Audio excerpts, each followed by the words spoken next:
ጥያቄ የመገንጠል ጥያቄን ብሎ ማሳነስ አይገባም። ኦሮሞ ለዘመናት በተፈጠረበት በቀየው ላይ የኖረ ህዝብ ነው። ከማንም ጋር በጋራ ለመኖር ወይም ደግሞ አንድ ሀገር ለመመስረት የተፈራረመበት ፎረም አልነበረም።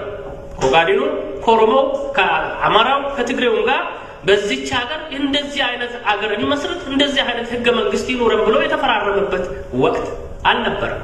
ታዲያ ከማን ነው የሚገነጠለው? ከማጋ ነው ያንን ፍርማ ለመበጣጠስ የተዘጋጀው? ኦሮሞ የኖረው በቀየው ያለው በቀየው ማንን ወረረ? ማንን አገር ወሰደ? ስለዚህ የኦሮሞን ጥያቄ ወደ መገንጠል ጥያቄ መውሰድ የሚፈልጉት ኃይሎች የሚሆኑ ቡድኖች የዛችን ሀገር መሰረታዊ ችግር መፍትሄ ላለመስጠት የሚደረግ ጉዳይ ነው እንጂ ኦሮሞ ሊገንጠል ብሎ አንድ ቀንም የኦሮሞ ነጻነት ድርጅትም አልተናገረም። የጻፉትም የተናገሩትም እስከነ መረጃቸው መምጣት ይችላል። ስለዚህ ታዲያ ይህ የኦሮሞ ጥያቄ ምንድን ነው?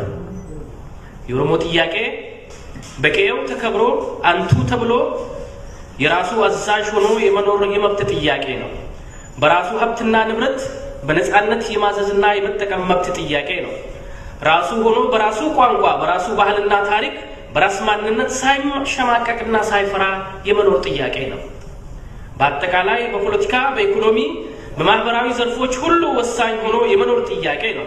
እነዚህ በዓለም አቀፍ ማህበረሰብ ደንብ መከበር እንዳለባቸው የተረጋገጡ የሰው ልጆች ሁሉ መብቶች ናቸው። ታዲያ እነኚህን መብቶች ነው ኦሮሞ በሰዎች የተቀማ።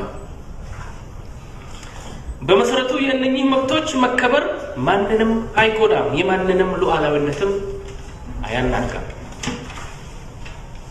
የእነኚህ መብቶች መከበር ለሀገር አንድነት፣ ለህዝቦች እኩልነትና ነጻነት ዋስትና ናቸው። የእነኚህ መብቶች መከበር ለሁሉም ብሔሮች ጥያቄ መልስ ናቸው።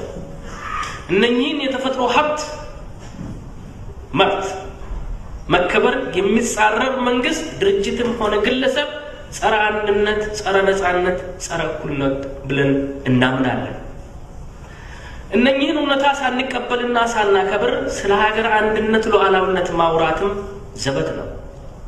በእኛ እምነት እነዚህን መብቶች አምኖና ተቀብሎ በአግባቡ ማስተናገድ ለሀገር ሉዓላዊነት ዋስትና ናቸው። ምክንያቱም ነጻነት ባለበት እኩልነት አለ፣ እኩልነት ባለበት ሰላም አለ፣ ሰላም ባለበት ፍቅር አለ፣ ፍቅር ባለበት አንድነት አለ። ሰላም፣ አንድነት፣ ነጻነትና ፍቅር ባለበት አገር ውስጥ የሉዓላዊነት ጥያቄ ከጥያቄ ውስጥ ሊገባ አይችልም።